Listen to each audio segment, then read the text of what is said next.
Hello, hello, hello, and welcome to Hodinkee Radio. What?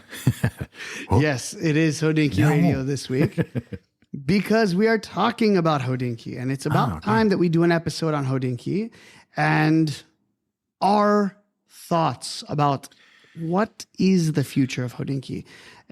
So we'll get into this, but before we get into this, which Hodinkee watch are you wearing today?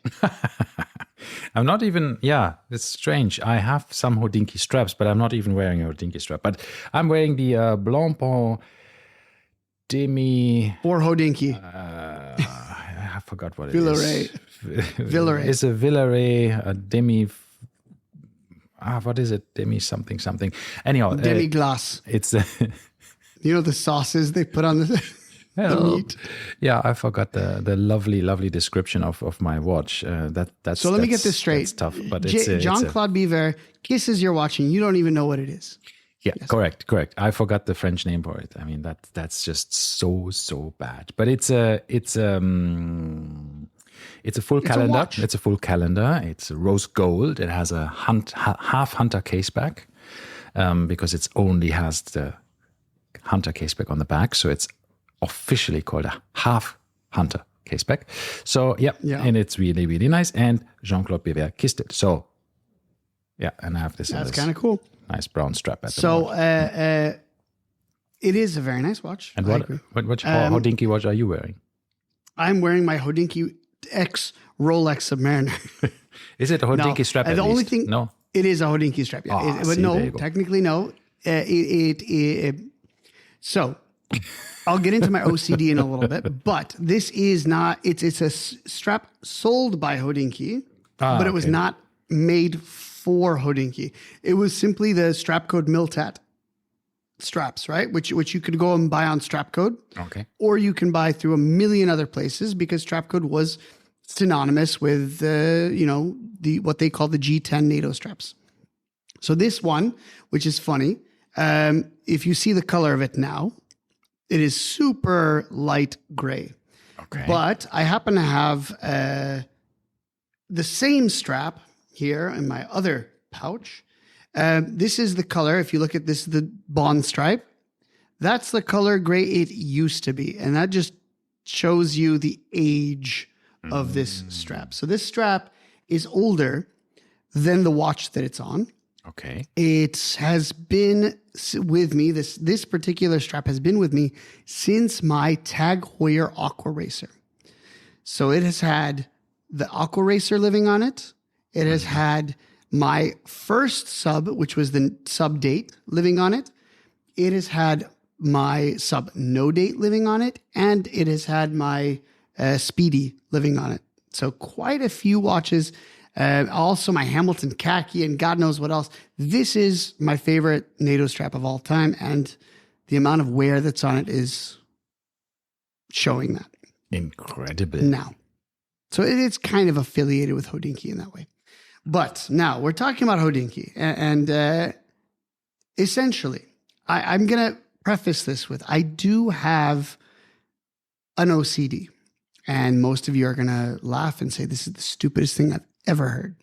But if I don't stick to this OCD, then it opens the floodgates for me for buying a bunch of stuff. So I grew up since 2015, 2015, reading Hodinkee, which is fairly at the beginning of their timeline. And I read it religiously. And then when they started, they were selling straps, but they didn't have an online shop. So it was very complicated. You would have to go and they would do drops. They were like, okay, we got 100 of these straps and you'd buy one. But then they got an online shop. And in the online shop, you were able to physically choose what you wanted. So I bought a few straps from them. And then I realized, they have a lot of really cool stuff. And then the things that they sold were really well curated and thought out. Mm-hmm. And I said to myself, I really like the stuff that they sell, and I can really get behind that. So when it comes to watch accessories, I have had this OCD where I will only buy things that are sold on the Hodinkee shop. And this can be either a Hodinkee product, but most of the time these are things that are not made by Hodinkee, but just sold by Hodinkee. So when we look at watch books, when we look at, my watch box, the Rapport watch box, that's not made by Hodinkee, but it's sold on their website. And generally, I've had a fairly good track record with this, where when I buy these things sold on the Hodinkee shop, I'm generally not let down. No, they had really good quality, especially for the straps in the beginning. We're not even going into the straps. I'm talking about third-party stuff that they just randomly sell, right? They pick and choose their things fairly well. So, for example, my Mont Blanc M pen that I bought from them, it has nothing to do with them, but it's a fantastic pen. I really like it. I bought 2 of their what they call the embassy pens, the solid metal pens that are made for the U.S. military. So they have a lot of weird stuff, and I'm just like, I really like it. So I got into this mindset of, if they sell it, then it's been vetted, so to speak. Yes. They were a bit of a curator of really interesting style, especially everything sort of watch related in this, but tangential as well. Yeah, accessories and these kind of things, which was very, very nice. They had a very good curation of things. Like not too many. Watch pouches, things like this. I mean, super good leathers, straps. Yeah, I must say, I don't know if I think it was even earlier than I started with Hodinkee, and I also started to read them more or less religiously, just for the content, right? I didn't even purchase when they bought the website. What was it called? Timeville? Watchville. Is that what it was called? Watchville. Yeah. So, and that was funny because the CEO of Watchville, or the founder of Watchville, became the CEO of Hodinkee for a while, for 2 years. Kevin Rose, yeah. And then, but no, before that, I mean, I read Hodinkee, and I loved their videos and as well that were either done by them or published by them. So there's a lot of these things. I mean, actually, I was probably on their website multiple times a day. Whenever there's new articles came out, I remember all of the old guard from Joe Thompson to Jack Forster to Cara Bennett even, and Pulver. Did you know, I had no idea. Did you know Cara is married to... No, you don't know this? To Ben? Is Ben's wife. Yeah. Yeah, no, I think you told me that. Yeah, I didn't know. And he just dropped this out of the blue, and I'm like, what? He's like, yeah, my wife, Cara. And I'm like, Cara? Like the Cara? Because he was talking about his wife's watch company. Because she started the kids' watch company. Whatever they're called. Yeah. Porchy, something watches. I don't know. And yeah. And then I Googled it, and apparently they got married a few years back, and I thought that was so random. Yeah. So they had a lot of these, great writers, and the way of writing was always very knowledgeable, and it always got me a lot of in this watch hobby. I mean, a lot of knowledge was transferred to me. So it was about the technology, about the craftsmanship, of the artisanship of watchmaking, design of watches, the mechanisms in it, and the whole world inside the watch, and how fascinating that was. And also, Joe Thompson was one of these writers who always wrote about the industry as an industry, right? As a whole, and market dynamics, and he was the one who actually got some interviews with one or two interviews with the Rolex CEO back in the days.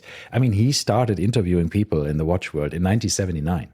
And by the way, I read I listened to his podcast about his kind of autobiography, and you know how he got into it, right? Yeah, more or less by accident.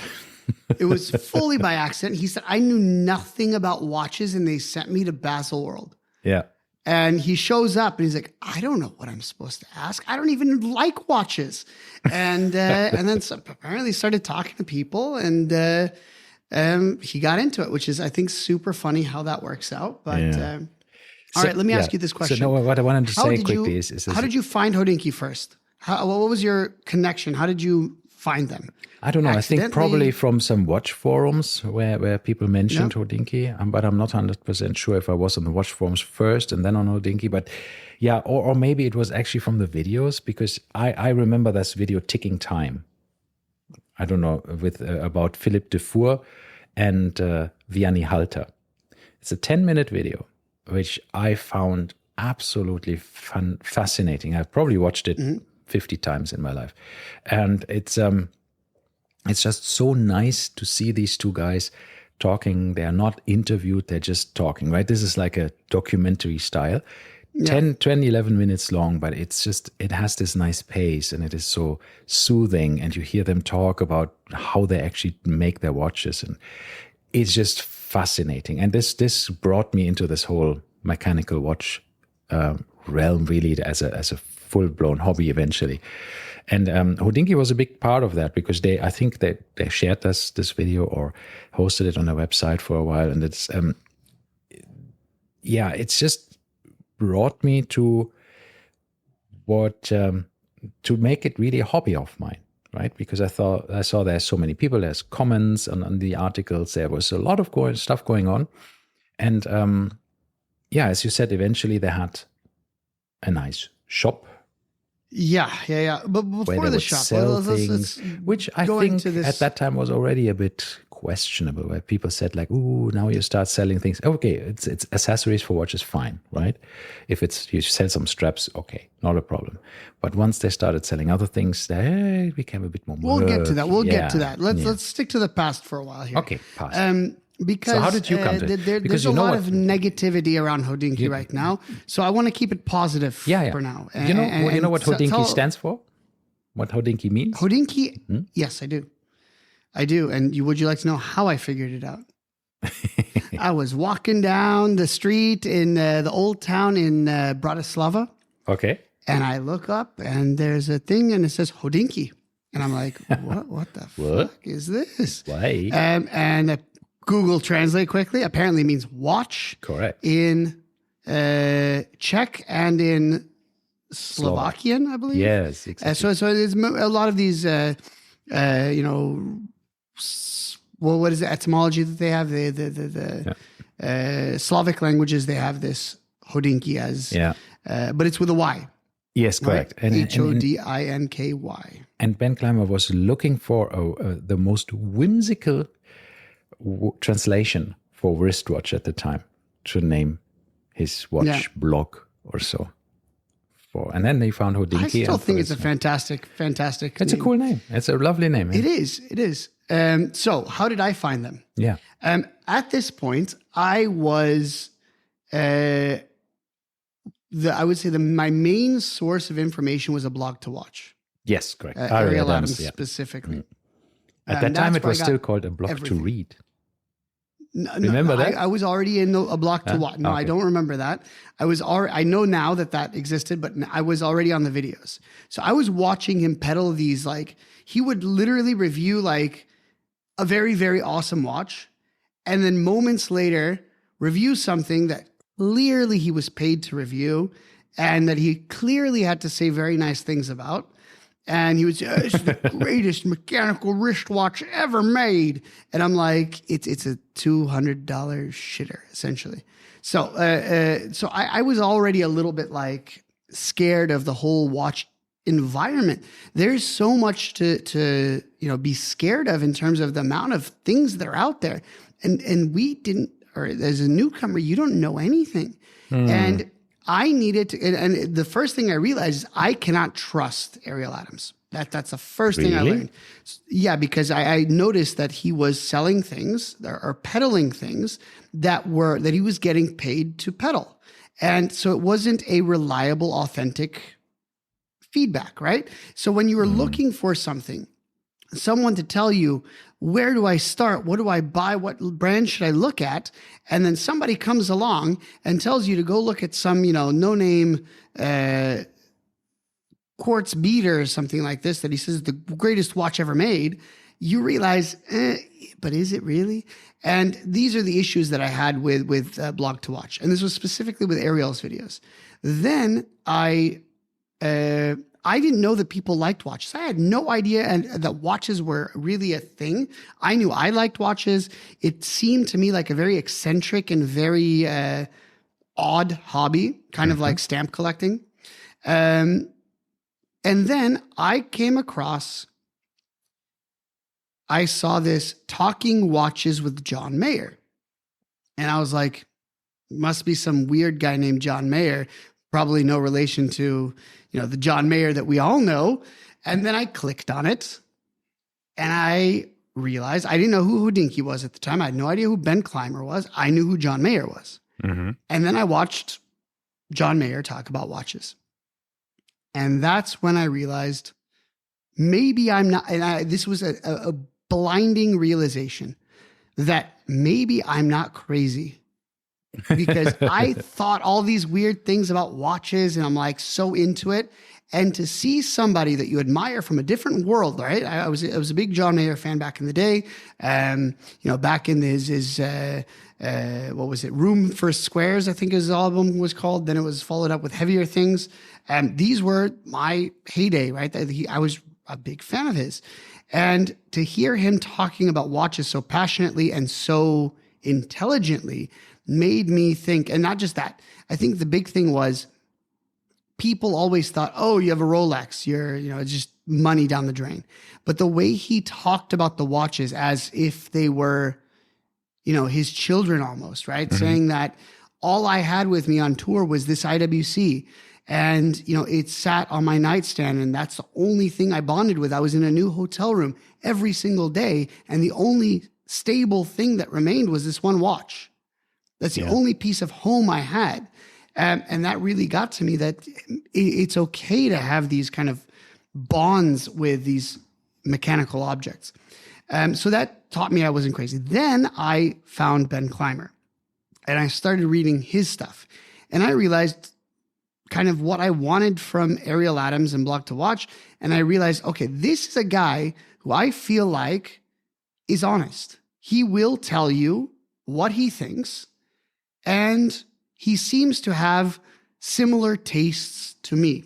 And the Hodinkee site in general had similar tastes to me. So then I kind of, I at one point had a couple of Tag Heuers and I decided to get rid of everything. Mm-hmm. Because I was buying these kind of, beater Tag Heuers, the Aqua Racer, and I had a 3-hand with a Date Carrera, and they weren't doing anything for me. So I thought to myself, you know what? I need some advice. I need to know what I'm buying before I buy something blindly. So I decided at that point, that was when this rule came in, I would only buy something that was endorsed, so to speak, by Hodinkee, because at that point, they were not authorized resellers for anyone. Yeah. So it wasn't like, oh, well, they're authorized resellers from Omega, so of course they're going to peddle Omega, right? Yeah. So I said to myself, I'm only going to buy a watch if there is a kind of a thorough review on Hodinkee and they say that it's worth buying. Yeah, but so that's when this whole thing came around. So I have to do two things here. One is, first of all, I have to admit that I sometimes I'm with a Block to Watch team in their hit miss maybe podcast, right, on their YouTube channel. Sometimes I appear there. I'm part of the whole WhatsApp group where a Block to Watch is in as well. So I don't share that sentiment that a Block to Watch is a paid shill or Ariel is. Sometimes, not all the time. They do have sponsored posts on our website, but they actually flag them and saying this is here a was the sponsored issue. review. This was prior to YouTube's regulations for not YouTube. having to disclose. On their website, right? On their website. No, but these were YouTube videos that I was watching, right? So they did not have to. Now you have to put ad in the corner, right? YouTube makes you do this. But previously, this was not a thing. So you had to use your best judgment if this was in fact a paid advertisement or if it was a review. And I had a lot of sneaky suspicions that a lot of these watches were ads and not reviews. Yeah, see, I think now on the website they're clearly posted, but or marked. But I think, have you ever read a negative or critical review on Hodinkee? And we'll get to that as well. Because we'll get into this as well, because this is one of the things that I liked about Ben Clymer. He said outright, he will not review things negatively because, or this was Stephen Pulverine, or one of the guys said this. They would not review things negatively because they would prefer to review something else positively. So he said, if there isn't a review for it, that tells you everything you need to know. Hence my idea of I would only buy things or watches at this time if they were reviewed by Hodinkee. Because that time I was searching for, my Tag Heuer, for instance. Nothing, right? Yeah, but and they were very clear that they didn't review it. They didn't want to be negative about it, so they didn't put it up at all. They wouldn't review it. Or you could say nobody actually paid for advertising on Hodinkee. I think this was pre-advertising days. This was They always did advertising.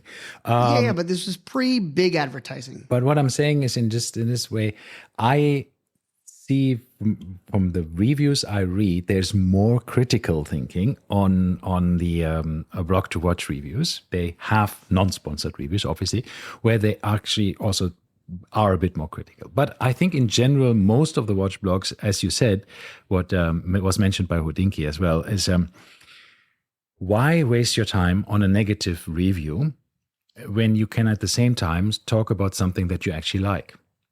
Yeah, exactly. And it's a valid point, I think. And for the listeners, I want to preface, we're circa 2015 right now. We're not talking about modern day Hodinkee.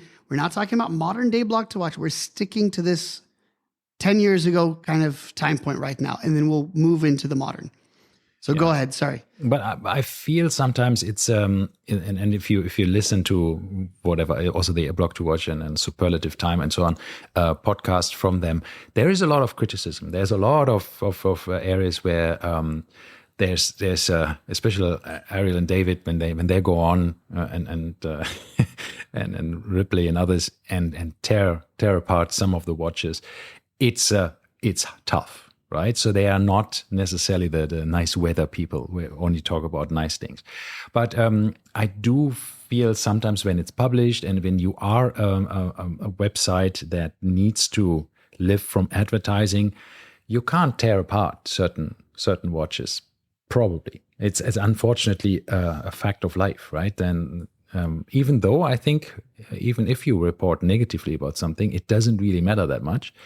Publicity is publicity.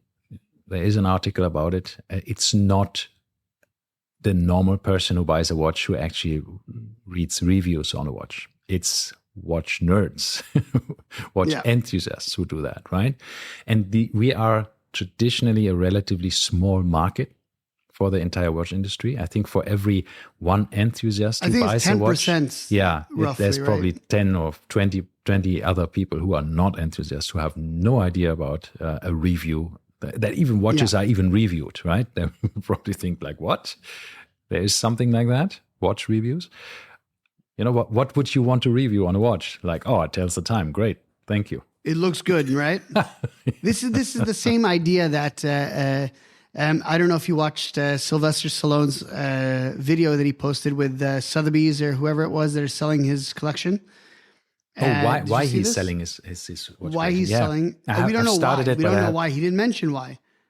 Oh, he just said that I want to sell it so that other people can enjoy my things. Why? I don't think he needs the money. So I don't know what the purpose is, but he did mention one time that he was wearing one of his watches and some guy comes up to him and says, how much did that watch cost? And he's like, probably, he said at the time it was like $10,000, $20,000. And he goes, well, my watch is $3 and it tells us time just the same. And then his response was, well, then you missed the point. Well, I had this discussion recently with somebody who commented on somewhere and said, my homage watches or whatever, they do the same thing. They're the same quality. And I'm not one of these brainwashed idiots who are buying watches for $5,000 or $10,000. Because mine have the same quality and do the same thing. And they look the same. They have the same design. And I'm only paying like $200 for it. And I thought, dude, we are all idiots. We don't need watches. not your No, $300 this is absolutely- watches or your $5,000 Everyone watches. that says like, oh, should I buy a watch? And I say, this is the stupidest hobby I've ever had. It is the most expensive. It is the most time consuming. And it is by far the dumbest if you try to explain it to someone that is not in the We watch are fascinated by this, and it's totally fine. But because these small little mechanical machines that die if you don't care for them, it's amazing. But anyhow, world. We said this. Remember, we were just talking right before we had our interview with Recep Recepi and Ming, right? And we're saying like, this is the stupidest thing. Like, why are we even here? Like, why do we like watches? Like, this is the stupidest thing we've ever done. And but what we I'm got saying a guy, is, we think it's like rocket science, but no, but I think this is the thing when people then saying like, but I'm so much smarter than you because I'm buying cheaper watches because your expensive watches are all rubbish. And you think, really? I mean, you can tell somebody, all right, you're driving a Rolls Royce, you're silly. Duh. Yeah. You're driving a Ferrari. Are you stupid? Because my Corvette does the same. No, but I do feel time? If you don't have a passion for it, then you are stupid, right? To buy something that you don't actually put the energy into. So for instance, for us, we spend a lot of time thinking about these things, but it's a passion, it's a hobby, right? I do see people blindly buying something and I'm like, why'd you buy that? I don't know. If it doesn't mean anything to you, if it's just like, oh, I heard it's a great brand, so I'm buying it. A friend recommended it, so I'm buying it. That's a bit of like, okay, well, you're not really into it, right? But if it's something because you said like, whoa, I really appreciate the history. I really want, like what they have done. I just want to be associated with that brand. I want to be part of that brand, right? I identify with it. I just feel whatever, right? There's lots of ways. I told you about the story. I was in a hotel and I was wearing my sub and there was another guy at the sub. We were both checking in and I look at him and I say, oh, nice Submariner. He goes, what? I said, nice Submariner. And he goes, what do you mean? I said, your watch. He goes, oh, this is a Rolex. Yeah. Like, so obviously he has not even read the dial on his the text on his dial. Cool. I did meet one guy, and I was a little bit okay with. There was a guy that I met. He was wearing a SD4K, the Sea Dweller, the ceramic bezel, and I went up to him and I said, that's an awesome Sea Dweller. Like this was one of the shortest production Rolexes ever made. And he also didn't know anything about it. And I said, well, what possessed you to buy this? He said, well, I wanted a Submariner, but I don't like the bubble. So I wanted a date. I didn't want to go no date. Into Cyclops. But I didn't want a bubble, so I got that. Yeah. I'm like, I'm okay with that. Like that is logic. And that to me tells me that you don't want to stand out, right? You want this watch. You like the watch. You need the date for your day-to-day life. But you paid extra so that people didn't see that you had the Cyclops. I'm like, all right, props. I give it to you. I like it. But anyway, how did we get here? I don't even know how we got here. We were talking about Hodinkee. Yes. No, I know that. But how did we end up here? I have no idea. But okay, going back to Hodinkee. So we both had very positive initial impressions. And I would say those initial impressions stayed with me. Oh, yeah, for years. For a very, very, very long time. Even today, I'm still, as I mentioned, maintaining this. I will only buy something that is, as my wife says, shipped, right? Endorsed by Hodinkee. But now that Hodinkee is selling their things, I will buy watches that are not sold on the Hodinkee shop, right? So long as they have a general review about it, I think. I haven't been checking lately. I don't even know if they have I don't think they have a Reverso article actually, but I still bought the Reverso. That's a good question. I don't know either. But at the same time, that usually is my first stop for reviews on a watch is Hodinkee. And specifically Hodinkee authors that I know. So that would be James Stacey, that would be the Stephen Pulverance, kind of that generation. Now we have a few extra new guys that I both like. Some I like, some I don't like as much. Jack Forrester, of course, was a huge influence on me. So these are the people that I would like to see review the watches that I own. I remember when I bought just last year, I bought or was it 2 years ago? I don't even remember when, my Santos. And Stephen Pulverant did an article on this in 2018, 2019 when it came out. So yeah, a lot of different things. And I remember when I bought my Datejust, I was very like, oof, like what color dial, which, bracelet do you get? And I was really like, I'm going to make the wrong decision. So I was between two-tone or stainless, full stainless. And this was, of course, when everything was available. So it was not about, I was looking at what is the most authentic, iteration of a Datejust. And Stephen Pulverant was doing an Ask Me Anything on Instagram. And I said, Stephen, what is the most iconic combination of Datejust? And he said 36mm fluted bezel, silver dial with the Jubilee bracelet in all stainless. And I was like, okay, done. And that's what I ended up getting.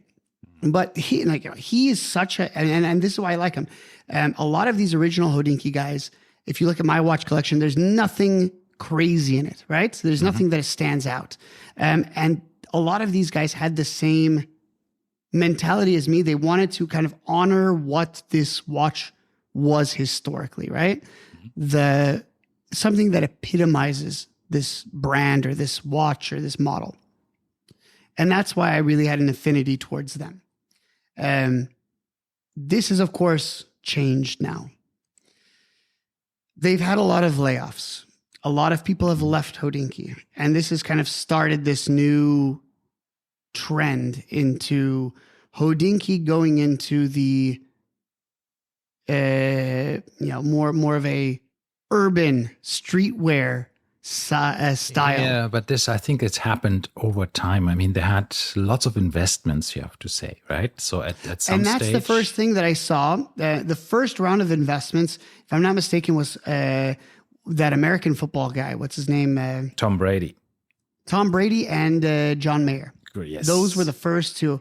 And I know John Mayer, and I know him from the videos, and I figured that would be a good investment. Tom Brady, I knew nothing about. And that scared me a little bit because I was thinking to myself, that's probably not the right way we want to go. And then LVMH came, right? I think it was LVMH that invested. Yeah. And there's a couple of that to me was a big, big red flag.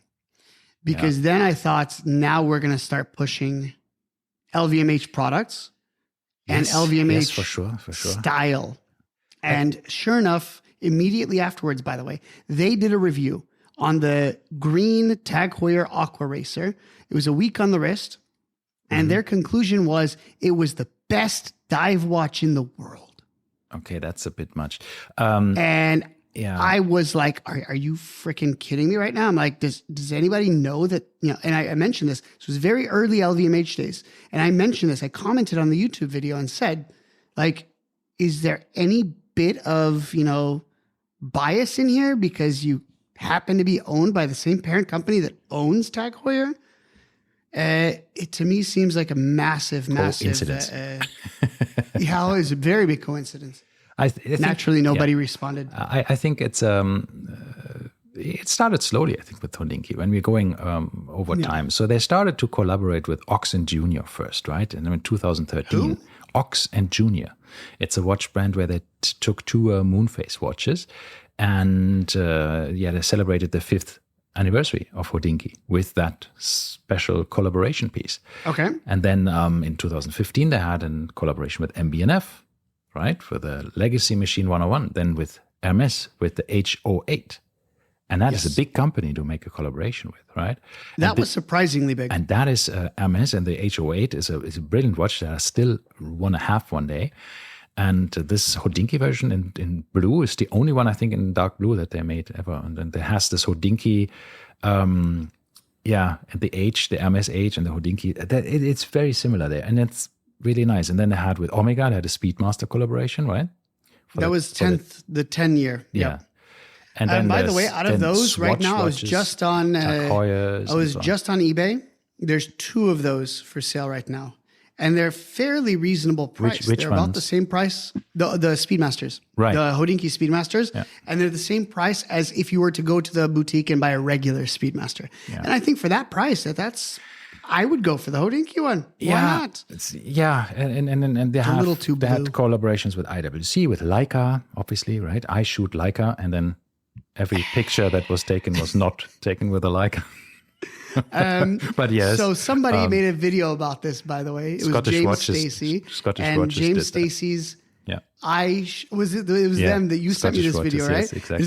It said James Stacey shoots Leica, except for when he's not shooting Leica, and it showed him like. Not shot with like Leica, I don't know no. how many times with his like Sony, with his Canons and all that stuff. everything. Yeah. That was funny. Yeah, I think it's this talks that shows you that there is always a bit of a But don't get me wrong. I do shoot Leica now. Yeah, so, yeah, of course. I now am biased towards them. Of course, you're an elitist. But yeah, what I wanted to say is it all started with a bit of this shilling of things, right? So Of lifestyle. So things. first it was their collaboration pieces, and of course their accessory range, right? They had their own accessory remember, range, and then they started with the round collabs. of collaborations. The first round the first was straps. Yeah. The first thing was straps. I mean, that they was got 5 them from years in, JPM, Jean-Paul Menicucci, whatever his name is, and he apparently Ben was selling them like out of his bedroom, right? He'd order 100 straps and he'd sell them, right? And that's literally how he was doing it. Then came these collaborations, but the first round of collaborations, I don't know how many of them, they were not cheap. These were watches that cost in the tens, 20s, 30s, thousands of dollars, right? These were very, very upper end watches, which meant, to me at least, they were not really trying this lifestyle thing yet. These are not lifestyle pieces. These are, if you happen to be a Hodinkee fan and you happen to have a boatload of money, buy one of these watches. Yeah, there's look, there was the infamous desk clock. That was much later, and that was. But we are talking about the how did that sell out? 2018, and the Swatch System 51 in 2018, and Tag Heuer's. Before that, 2015, the MB&F, of course, and the Hermes, right? So there were. But when they started doing the swatches, I appreciated what they were trying to do. Yeah, I bought 2 of them. Yeah, I think they were cool. And they said, basically, we know that you guys, not all of you are buying $30,000 watches. Therefore, here's a watch for $200. Yeah. Enjoy. And they did that for a couple of times. They did the G-Shocks for a couple of times with John Mayer. Correct. So they did start, but then now they started really landsliding into these cheap collaboration watches. 1,000 Timexes, 1,000 G-Shocks, and it really is devaluing the brand, in my opinion. What I found eventually when they started to not just sell straps, not just sell collaboration pieces, but actually started to sell as a retailer watches, right? Mm-hmm, yeah. And that's when I thought, that's going to be a bit tricky. And what I must admit, I must draw my hat to them saying Hodinkee was allowed to sell online when no one else was. When a lot of other brands would not allow their ADs or anybody else to sell online. They were allowed to sell worldwide, which is also something which usually you are, okay, not if you are you're restricted. an online shop, you're an online shop for a specific regional area. Like you can serve the American market or something, but you can't ship overseas because there's a different, company that does that. And but Hodinkee was always, whenever they sold something, they sold it to everybody. Doesn't matter where, right? And that was amazing. I admire that, yeah. Their prices were always... But I did immediately think that there was going to be a conflict of interest there. Correct. I thought this as well a bit. And then, eventually I think it's tough to say something really bad about when you're your actually selling products. That watch yourself, right? You can't just like, okay, this is a rubbish watch, but you can buy it from me. Let me jump in this for a second, because what I've noticed is Omega, for instance. They're an authorized reseller for Omega. Yeah. Omega has millions of things in their product catalog right now, a lot of which are freaking ugly as sin, right? And you have to give it to them. Yeah. They are choosing what models they sell. Okay. They are not selling everything. Check out their Seiko range. It's a bit like it's a bit like a best boutique. It's a curated shop. Right? It is. And that's what I like about them is they are going to say, okay, we're not going to sell these ugly beaters. We will stick to, such and such. And when you look at their Seiko is, to me, one of the companies that makes the most hideous, as in not most hideous, but most space hideous watches in terms of numbers. They make so many ugly watches. It's ridiculous. Yeah. But they make a lot of really cool watches too. So if you check out the Seiko store on Hodinkee, it is extremely small and limited. And they're only selling things like the Sumo, the Turtle, these ones that are actually fan favorites, so to speak. That's true. I mean, when you look at their latest additions to their store, you see now new PRXs, the new Blancpain 50 Fathoms. So really cheap and expensive. The latest $120 G-Shock. It's there. As well as the Resins for $55,000, right? So they have a really interesting curated area of really lovely watches. Shop. Right. Yeah, and I think really once again, nice this selection. is the stuff that we didn't have as when we started out. Because when we didn't know what the hell to buy, there wasn't a site like this that you could go to and say, okay, let me just see what is out there. And this truly would have helped not to buy from, but for me, what it was to see what was out there in one place and then to go and visit those individual boutiques to narrow down what I liked. Yeah. And that was a big, help for me back in the day. But this was before the shop, therefore it was based on the reviews. So in the same way. Yeah, the next thing that I found in the history a bit interesting was when they actually acquired a pre-owned watch company. Yes. So once again, before this, I liked Crown and Caliber before Hodinkee. And I was a huge fan of Crown and Caliber. And I'm a huge fan. I'd never bought anything from them, but I was a huge fan of the videos that they produced on line on YouTube. And then they had, these there was two guys that I liked. I do not know their names. One was a very tall, skinny guy, and the other one was a big, chubby dude. Yeah. Chubby is the optimistic word here. And both of them were extremely knowledgeable. The big fat guy did the kind of deep dives into certain brands, and he would tell you, these hidden gems. And then the other guy, the big skinny guy, the tall skinny guy would give you the it's almost like a Laurel and Hardy vibe, almost. By the way, if you remember Laurel and Hardy, he would tell you like choosing a tank. And he would go in. He's like, yes, they had these buying guides. It splits into 15 different the buying guides. Yeah. And I thought both of these were genius types of videos. I really, really liked them. Yeah, they were not overproduced. They were honest, right? They had this vibe that you just said like, that I can trust this because it's not correct. It's not too biased. Therefore, when I heard that they were buying Crown and Caliber, I thought to myself, yeah, that's awesome. I mean, that's going to be a big step up for them. In my mind, I thought both of these guys are going to be now on Hodinkee videos. And that never happened. In fact, I never saw either of them again. And that to me is scary because I viewed both of them as very, very good sources of information. So what did Hodinkee do? They just tossed them aside, and I honestly don't know. But this is the thing is I think this purchase was done about 3 years ago.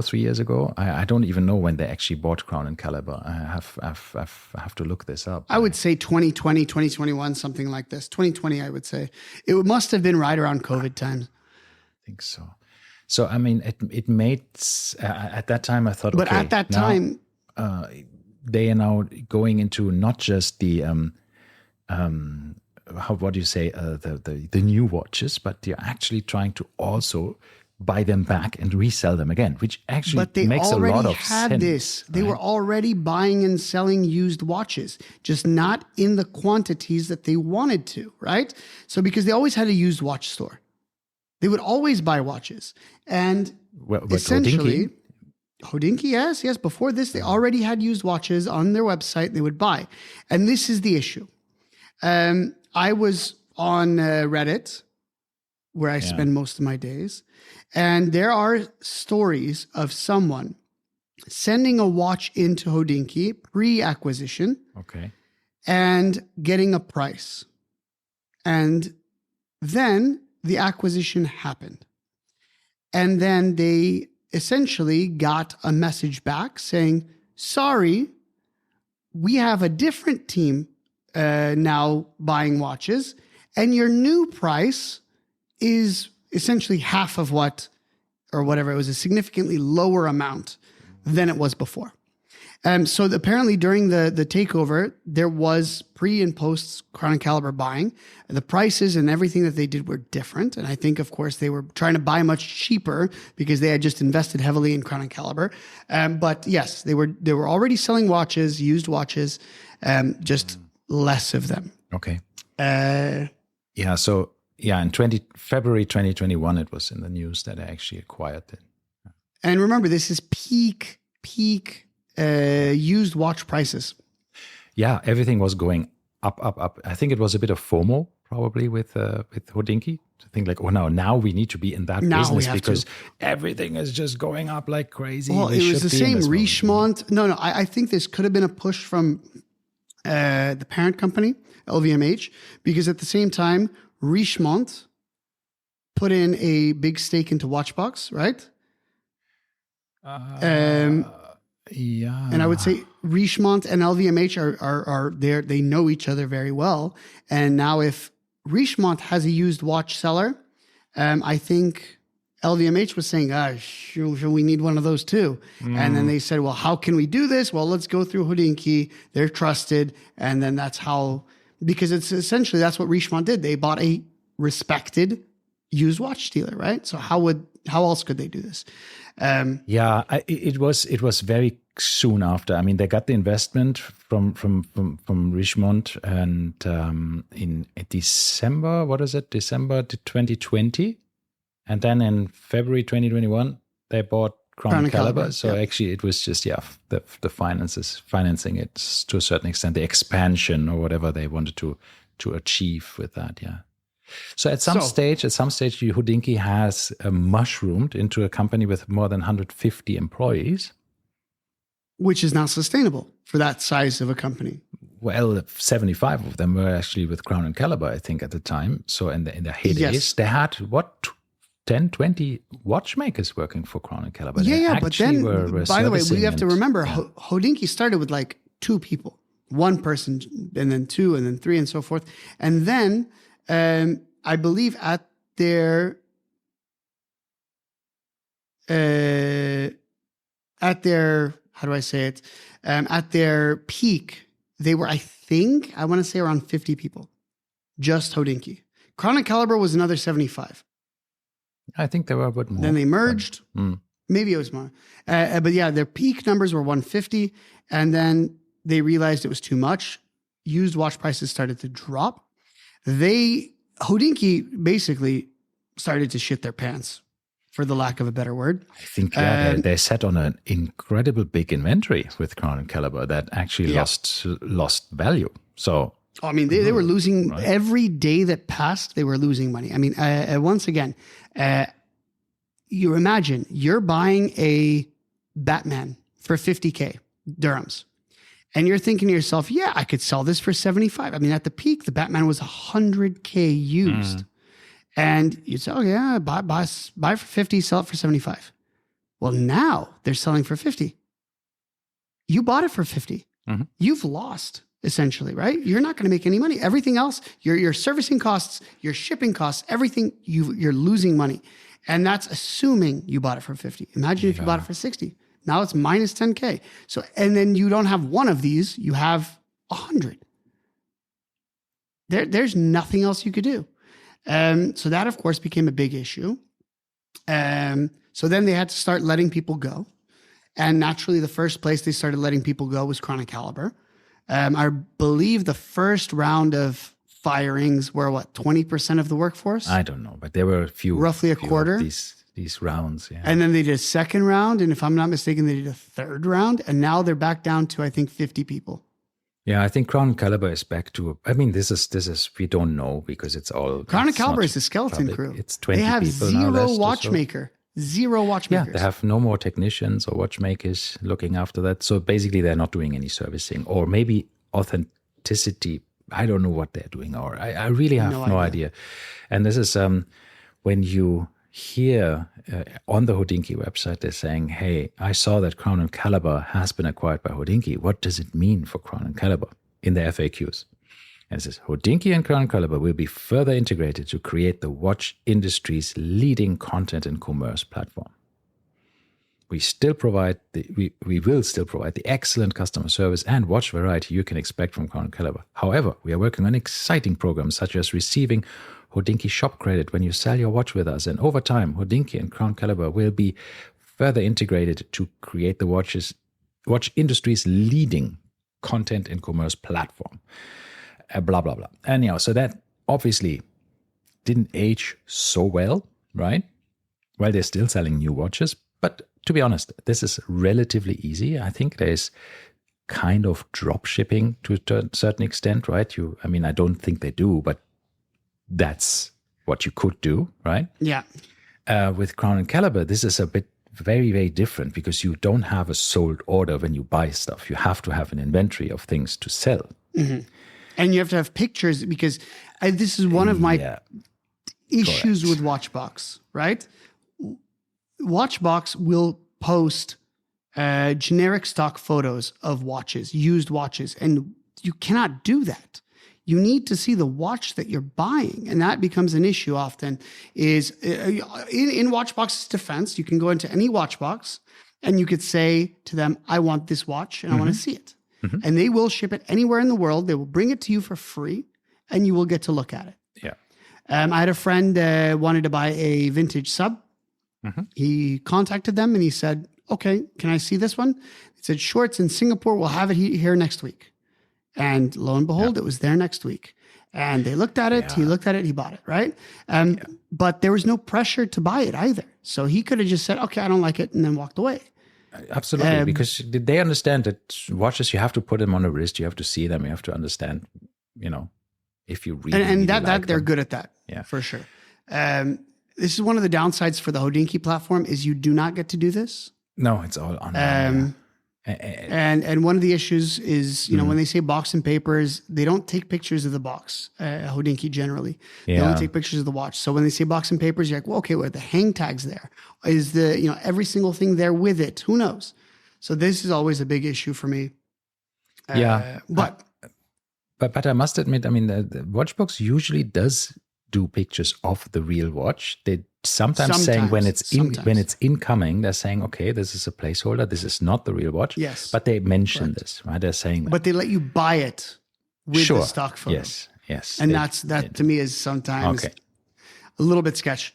But anyway, moving forward, essentially, I do have to mention at this point, at the downfall, I would say the worst point in Hodinkee, when everything was going to hell, I think in 2022, 2023, there were times where I had issues with something and I would try to contact customer service. And it was to the point where it was taking 2 weeks for customer service to respond by email. And there's no phone number listed, so you can't call them. Right. So all you can do is email. And this is a largely discussed thing. I ordered for my daughter a flick flack, one of the Hodinkee flick flacks, and guess what? It was broken, dead on arrival. Changed the battery, still dead. When you try to set the time, the crown just rotated wildly, and it was not connected to the hands. But I couldn't get a hold of him. Yeah, and I waited 2 weeks to get a hold of him. And then get this, and this is what really pisses me off about Hodinkee. They do not care. They do not care one bit. This has happened to me twice now. One time I bought a watch roll from them, a leather one, came with a giant gash, like a 2-3 centimeter cut in the top of the watch roll, right across the top in the leather. So how did, and are you sure that didn't happen in customs or so? It was never opened. It was coming directly from them. It was not shop and ship. This was coming directly from them with their shipper through UPS, DHL, FedEx, whatever they use, straight to my door. And they don't generally open things in customs, right? In UAE. They might x-ray them, but they don't open them. As opposed to shop and ship that opens everything. Now, so I try to get a hold of them. Once again, 2 weeks. And then here's the thing. They told me, send back the other one. And I'm like, send me a freaking label, because I'm not about to spend 100 dirhams to send back your stupid damaged item that you sent me in the first place. Then I think the watch roll is maybe like $150. So 500 dirhams. But whoever they use, FedEx, I think, they charge you a lot in import, taxes, and they charge you a fee and blah, blah, blah. So it ends up being like 150 dirhams. Yeah. And I told them, okay, I'm not paying customs again. I've already paid customs. You sent me a damaged item. I'm not paying customs again. Oh, of course not. Of course not. Guess what? Yeah. They send you a second one and you still have to pay it again. And the same thing happened with my daughter's watch again. Even though it was a $50 watch, I still had to pay 50 dirhams in customs twice. So I paid it for a damaged watch, and then I paid it again for the undamaged watch. So this is the kind of stuff. Yeah, but I think this is challenging with any kind of international shipments, right? So that they're not prepared. No. It can't. No, it's not challenging. They could have paid it upon sending, so that they pay it in advance. It's absolutely possible. I had the same issue once with. I don't know. You're German. You might know. Canyon Bicycles. No. Okay, Canyon Bicycles is a big bicycle manufacturer in Germany. And I ordered some wheels from them. I received the wrong wheels. And I told them that, and the wheels were like 6,000 dirhams. And I told them, I'm not paying customs again the second time, because now we're talking, it was like 1,500 in customs, right? Yeah. It was a big amount. And they said, absolutely not. And you can see that the customs is paid in advance. Yeah. Just like with if you were FedEx, to order you can from take the a box. Gucci store. You can do that, yeah. Yeah, you order from the Gucci store here. Everything that they're selling, if you order online, is coming from Italy. You're not paying for the customs. Look at, Farfetch. Look at all of these other companies like this, right? Revolve and whatever. They're all paying in advance. So yes, Hodinkee could do this. They choose not to. Yeah. So for me, the downfall of Hodinkee came rather from the lack of content that actually I wanted to read. A valuable because content. I wasn't a big customer of buying too many things from Hodinkee. I have to say, I wasn't either. I wasn't either. But every time I bought something, I always ended up with an issue. Like it was almost, I remember telling my wife, I'm like, okay, the Hodinkee order is out for delivery. Let's see what's going to be wrong this time. Right. And it's every single time like that. That sucks, of course, yeah. It was every time. So this is what I started doing was I no longer buy from Hodinkee. I stopped doing that quite a while ago. And I've mentioned this 1,000 times. I have a standing Hodinkee search on eBay. That is a lot better for me than it is ever buying from them. Okay. And then everything else is third party. I will find it somewhere else. Like my report box, I bought it from Farfetch and so forth, right? There are other places. Yeah, so I must say, I mean, for me, it was the downfall of Hodinkee was, I think they had this new CEO who was from Mr. Porter. Yeah, Toby Bateman, who's still, yeah, he was the managing director. From Mr. Porter. Yeah, he was the CEO or managing director of Mr. Porter. Surprisingly, I like Mr. Porter. That's the thing. Yeah, and it's a lovely company. But I think then Hodinkee tried to become a bit more of that, right? So a fashion forward, nicht more fashion forward, but a fashion conscious, increasing your audience basically from just the watch enthusiast to more fashion items. And we saw more of these things. We now saw suddenly ties and handkerchiefs and neckties and neck stuff and whatever, scarves. And well, let me pause you right there. All of those were made by Drake's. Drake's co-founder or co-owner is, I believe his name is Mike Cho. Is it something Cho, right? Who is the owner of the Armory.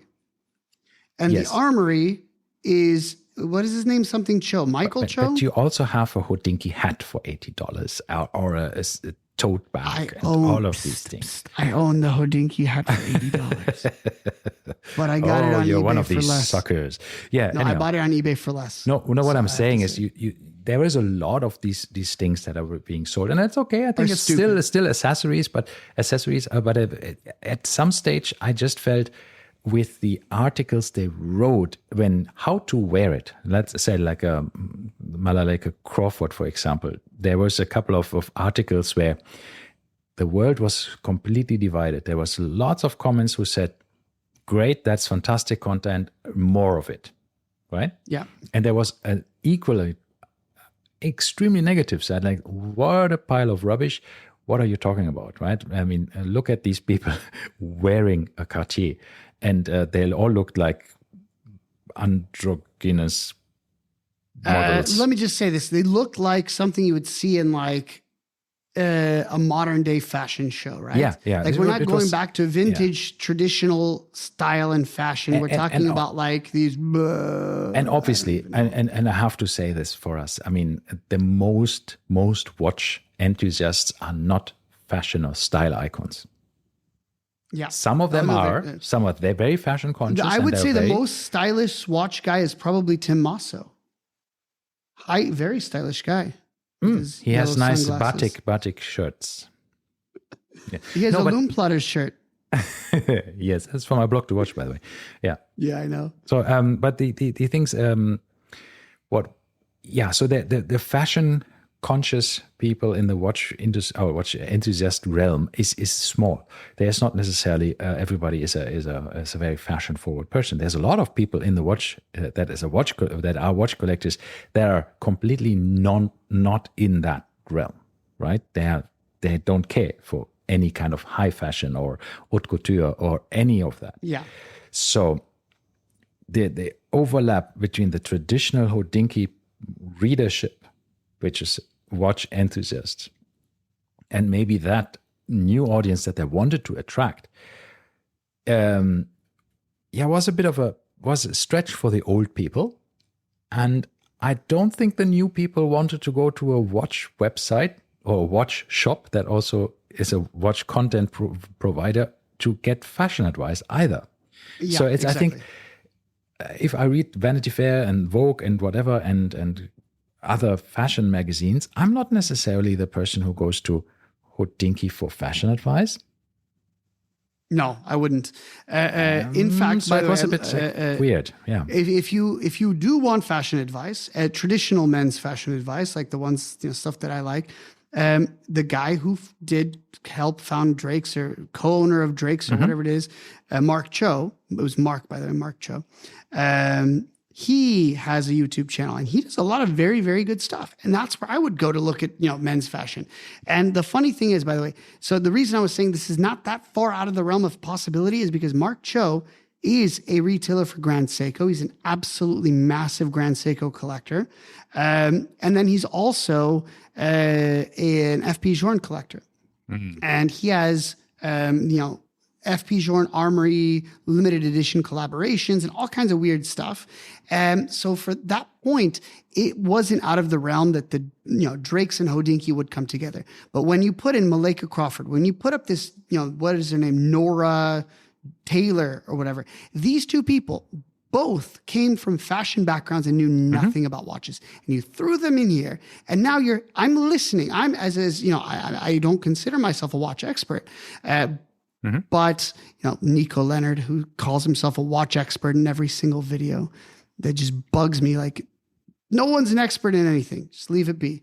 But now I'm listening to the absolute bullshit come out of these people's mouth that have been in it for 2 weeks.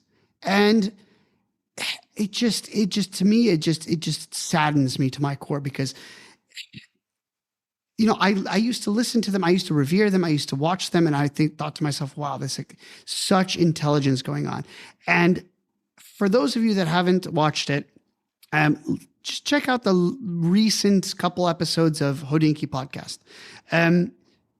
Malika Crawford is in a majority of them.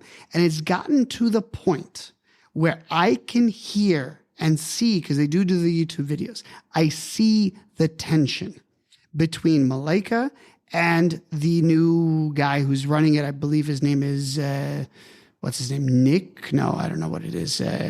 Let's see. Hold on. Let me look it up here.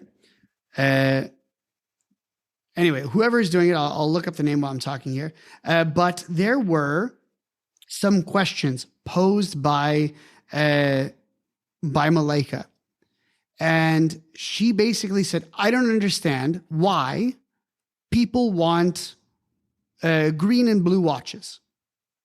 And the guy who's running, the new guy who's running the podcast, I really want to find out what his name is now. Yeah, I don't know. Looking at their masthead at the moment, but yeah, what does the masthead say? Who's the people? The masthead says there's Jeffrey Fowler is the CEO. No. Oh, CEO is not anymore. Yeah, of course, it's not anymore Toby Bateman. Yeah, he's gone. It's Jeffrey Fowler now, the CEO. Evan Price, this financial officer. Danny Milton, James Stacey, Will Holloway, Malika Crawford, Mark Kozlerich, Anthony Trainer, Aaron Wilborn, Jonathan McWhirter, Joe Wyatt, and Vic Ottamanelli. That's it. There's no more people on the masthead, which is all right, really very small when you actually think about it. The masthead is small, which is a bit surprising, actually. How can that be so small? I don't think they're including everyone. But anyway, so this new guy took over, and I do like him. I have to say there are some new people in Hodinkee that I do appreciate, and they've done a good job. But now, in this case, I was watching this episode, and in essence, they were gonna put this on for a second and see. His name is Tony Traina. Tony, you were right. It was Tony Traina. He's a young guy, wears glasses. And he was, you saw the tension between him and Malika. Essentially, Malika would ask these questions that were not on topic at all and just out of the blue. Mm-hmm. So they were having like a deep discussion about something, watch related. And she goes, I don't understand blue dials. And his response, and this happened a number of times throughout this episode, and his response was, the sky is blue, so people like blue watches. And it was just such a, shut up kind of response, like the same type of response that you would tell your daughter that has been bugging you, like, why? And, it's like a backhanded, slap, be quiet. And, and it was also very clear that, to me, she was not, or let's say he did not invite her to be there. It was James Stacey, Danny Milton, Ben Clymer, and then Malika Crawford. And then all of a sudden, and this Tony Traina guy was the lead.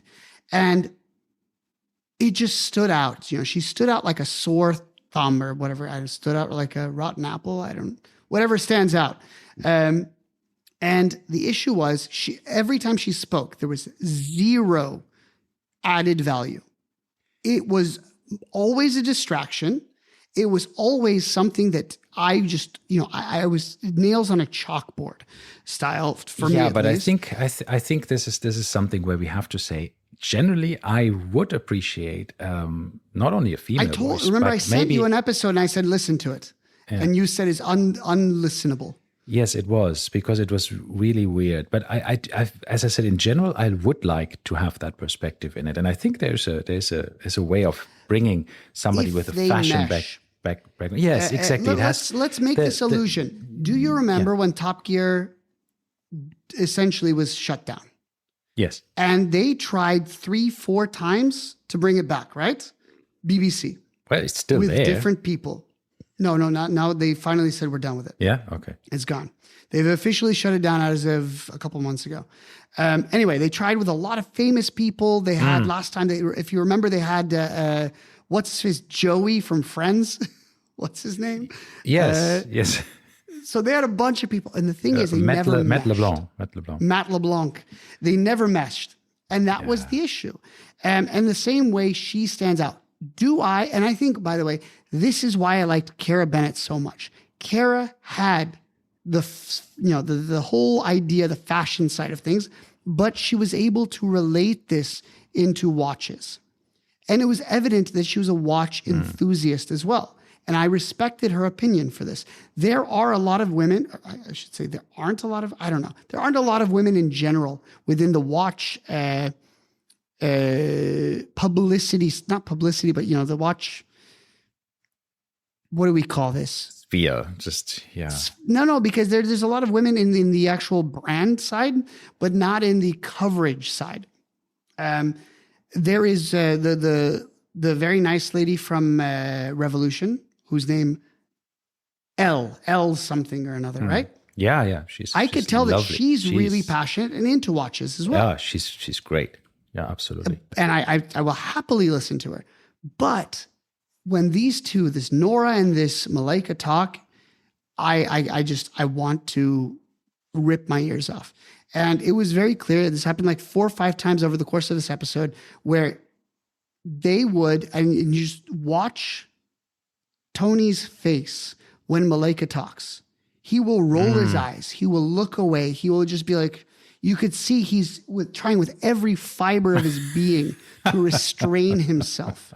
And it's just sad. It's sad to see this. Yeah. So I must say, I mean, from the articles that Malaika wrote, I read a few, and of course, I must to a certain extent sometimes disagree from a fashion perspective, because I have also zero idea about this kind of haute couture and the style and design challenges. And you're not pretending to have the expertise either, right? No, that's absolutely true. But some of it, I must say, was very well written from a word perspective, but it flew over my head, right there, where I just couldn't understand what is behind it. What was the idea? What is the, I don't know how to say that really.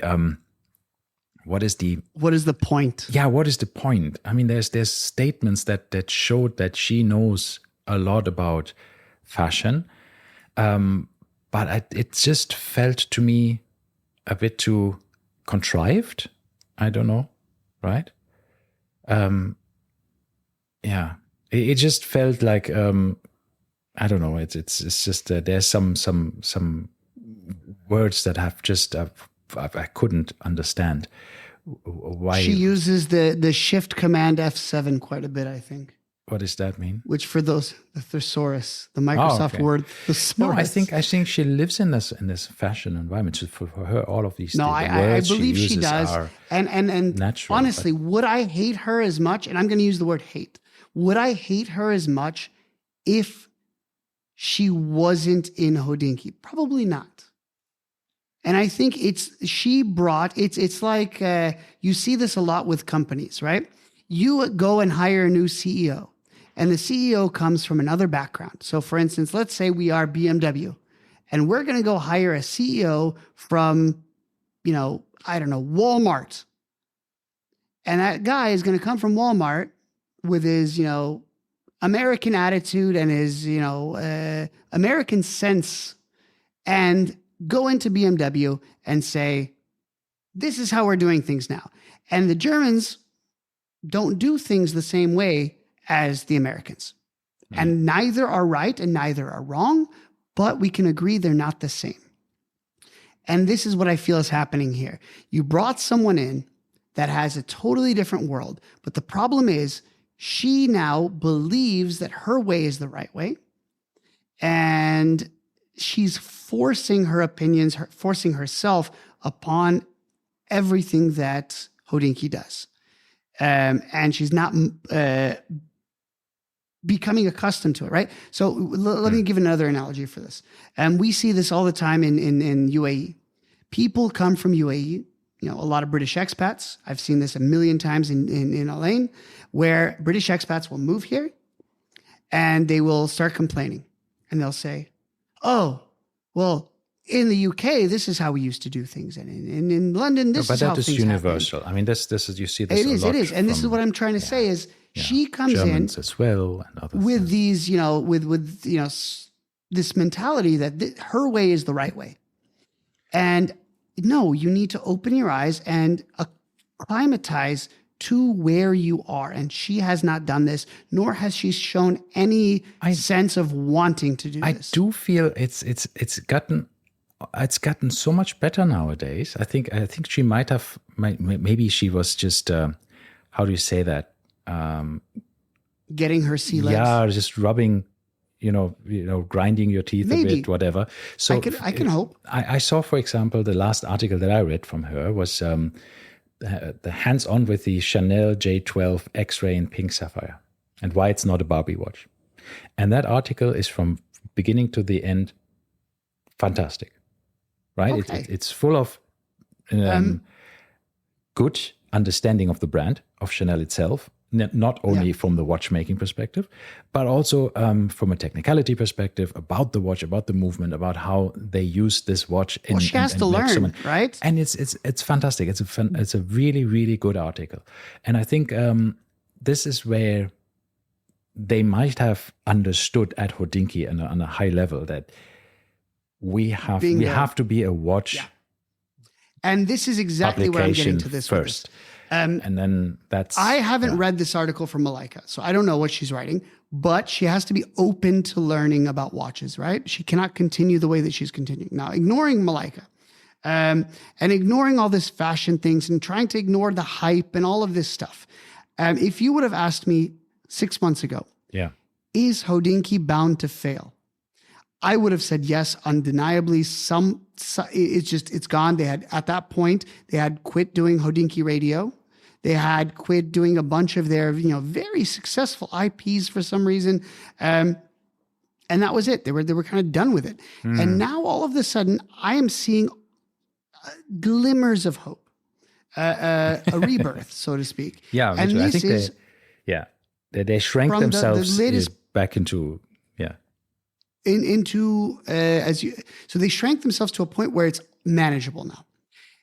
And with the coverage of the new Watches and Wonders, not to mention the podcasts that came before and after it, I'm beginning to see that, okay, Tony Traina knows how to run a podcast very well. I believe that, we still have James Stacey. We still have a lot of these guys that are very, very good. I don't know what happened to Brendan Menasio, who made the YouTube videos.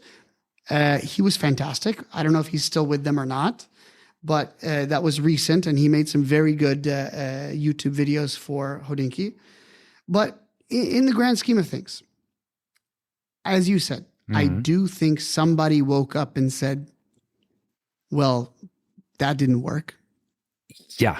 Let's go back to the things that we actually know worked well and brought us where we were or where we are, right? So let's focus on the core competency again, right? So let's. It is. Yeah. And this is one of the things that I teach in, my entrepreneurship class is sunk costs should not, by definition, influence your future. And this is what I think they were doing. They had sunk this money into Chrono Caliber and basically were saying, crap, we need to now morph into something else that will bring in more money so we can make up for this loss. And that was their downfall, right? So if they were to try to say, okay, you know what? Slow and steady, we'll recover those losses later, but we will only recover them if we, as you said, stick to our core competencies. And that is, I think, what they're starting to realize, which is good. Yeah. Yeah, I mean, also, and then this, I mean, especially in the used watch sphere, we had a lot of people going out of business, right? I mean, there were so many Yeah. companies, and Crown and Caliber was a company where you wouldn't think that they would be the one who are actually shrinking that much, because you think they had all the expertise and knowledge about the markets that you would think they were the ones who could weather the storm a bit better, right? And maybe they would have probably, if they wouldn't have had this kind of pressure behind them or so. But they still have the business model of purchasing watches, right? Not doing selling on commission, not commission, sorry, consignment. So that's a bit of the less risky way, right? You're putting watches on consignment, you give them to somebody, and you only pay the person when you sell the watch. But it's also a bit risk for the purchaser, and not the purchaser, the seller. But anyhow, it's a bit of a. I heard from a lot of people who had issues with Crown and Caliber at the time, especially after the first round of layoffs, where they said, I sent them a watch. They gave me a price. Then they changed the price after seeing the watch. And then I said, okay, I'm not going to sell it. Please send it back. And it took them weeks to send the watch back. No, I heard that one guy had his watch gone for 6 months. Yeah. And then they eventually said, well, it's gone. We can't find it anymore, or whatever. It was just, it got missing or it got lost somewhere. So it was a bit of a disaster there. So I think who's at fault? I don't know. It doesn't matter, actually. It's just, it wasn't as successful as they thought it would be. And maybe there were some wrong management decisions taken. Who knows? But in the end, maybe they don't have to be everything to everybody in the watch world, right? Maybe they don't have to be the leading commerce part of it. Maybe they can be the leading content part, and just at the same time, I do want to say, continue with what you're doing. And I do want to say, there is a light at the end of the tunnel. Absolutely. I think they will pull through. Once again, if you asked me 6 months ago, I would have said there's no way. And we want them to. Now, I would like them to, right? Because I do enjoy the stuff that they make. Though I do feel some of their stuff has kind of gone down in terms of quality. Their straps, I feel, were much better 10 years ago than they are today. But ignoring this, I would like to see them do the less is more mentality, less limited editions, but make them better and more, well thought out. Yeah.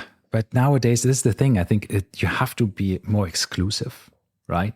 I feel, in order to have an impact, because now when you look at their limited edition watches or Hodinkee editions, there's just so much with Unimatic, with this, with that, with Casio, with here and there. There's just too many things. And we have now for content as well, we have so much competition. You have Fratello, Monochrome, Revolution, a Block to Watch, Time and Tide, and I don't know, countless others that I forgot, Quill and Pad, SJX, and so on. There's so many different Scottish watches, of course, watch collecting lifestyle, all of these guys, Worn and Wound. There's a lot happening, and there's a lot of content. Hodinkee was, there wasn't much around high quality content, but now there's a lot of competition. So you now have to attract the best people, which Hodinkee had, right? They had past tense. Maybe it's time to build the stuff you have up to that level again. And I think they could, because even what we say with Malaika, from where it started. It's Malaika, one L. Malaika. No. Yes. Is it? Who's saying it wrong? Am I saying it wrong, or are you saying it wrong? I thought she was Malaika. Oh, it's one L. It's Malaika. Malaika. Did I read this wrong? Do I need the glasses? Okay. It's Malaika. Malaika. Right. Malaika. Okay. Okie dokie. Malaika. We might as well just say this whole episode is Malaika Crawford. Because that's, why did I say Malaika? This hour. Malaika. I don't know, but we spent, I would say, a very large amount of time talking about her. Yes. Some psychologists would say that we actually love her, and that's why we are spending so much time talking about her. I am, and this is unfair. We have not talked about another male contributor to Hodinkee, but I think, and it is definitely maybe it is sexist or whatever, because we think, okay, there's a lady, and now we are putting her under the microscope. But I mentioned Kara. I mentioned Kara. It's true, and no. This is what I'm saying is, I think even if this person was a man talking about fashion and watches in the same way, it would have been... I think we would be a little bit more critical on that. Yeah, probably we would have torn this person even more apart. I think we would have, yes. What's going on here? Yes. So maybe it was just... Now, I want to end with one thing here. Yeah, but I think they're all going in the right direction. That's what I think. So, Hodinkee sent out on Monday an email. Childhood is good. Yeah. Did you get this email on Monday? I don't know. It says, this is very cryptic. And generally, Hodinkee has done a lot of limited editions. But this is cryptic even for them. Hodinkee exclusive coming May 16. That is 2 weeks, more than 2 weeks in advance. They generally do not announce things 2 weeks in advance. They will do a couple days out. It says, Hodinkee exclusive launching May 16th. Mark your calendars for Thursday, May 16th, for the launch of a Hodinkee exclusive timepiece. That is it. Now, here's the weird thing. There's a picture. Yeah. Here's the picture I will show you. Okay. That looks like hands from Grand Seiko, but... That's exactly what I thought, Grand Seiko. But then if you look at this, that is too shitty to be a Grand Seiko. Yeah. Look at the central pin. Looks like that is a cheap watch. That is cheap. So this is, I have no idea what. Is it going to be a Hodinkee? Because once again, normally they would say Hodinkee X Grand Seiko or Hodinkee X whatever, limited edition coming. They didn't say this. So you think they're actually making their own watch brand? They made the travel clock. And this very well could be a Hodinkee watch. I don't know. But this is why I was saying it's so cryptic. We have no idea. But at the same time, it could be the ugliest watch known to mankind. We would still talk about it. We might not buy it, but we'd talk about it. It would still sell out most likely. And at the end of the day, that's, I think, what they're trying to do with a lot of this is just to kind of pump something out. People will buy it. But most importantly, people will talk about it, and that will get them over to Hodinkee Shop. And, usually I think if you're going to buy something on Hodinkee Shop, you're going to buy, see a watch, then you're going to buy something else. Oh, maybe then I'll get a strap, or maybe I get something, this or that. And I don't know, maybe that's what they're trying to do. But I'm very curious what's going to come on the 16th of May. That's in 5 days for us today. 7 days. Math is hard. Let's see. We will see. Curious to see. I mean, if they start their own brand, I think is that what the world needs? Another watch brand? No, because here's the thing: if they start their own brand, we all know it's going to be worse than if they were to just do a collaboration with someone else. They're going to get cheap hands. I mean, already from the hands, I could tell it was a cheap watch, right? Yeah. That was clearly a cheap watch. The same thing happened with the travel clock. They sold it for like $5,000, but if you looked at it, it was a cheap piece of crap. And I don't understand how on earth they could sell it for that much. So I don't know. But do we need another brand? No, absolutely not. Stick to collaborating. Yeah, exactly. On that bombshell. And on that bombshell. All the best. All right, guys. Thank you for listening so long to us for such a long time. It was a heated one. That was a heated one, and I'm very passionate. It's a labor of love, and we want them to be as good as possible. And I think we do. We're not trying to burn them down. We just want them to be successful. I know a lot of people do want them to fail, and I'm not one of those. No. But anywho, go Hodinkee, all right. Go. Bye-bye. Bye-bye. Bye.